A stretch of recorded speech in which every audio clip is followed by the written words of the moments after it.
What's up, you guys? So we're taking a look at this condensing unit. It's blowing, and I believe the compressor's not on. So we just hooked up the gauges here, and the pressures are equalized. That's telling me that the unit's compressor isn't on. I'm gonna open the side right here, check the capacitor. So we have a bad capacitor, but now I want to check the compressor.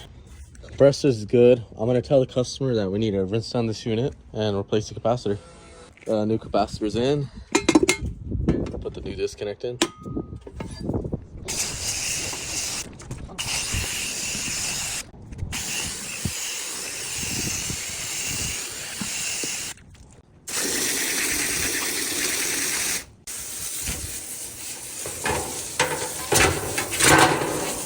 Okay, compressor turned on. Take a look at the pressures now, see what happens.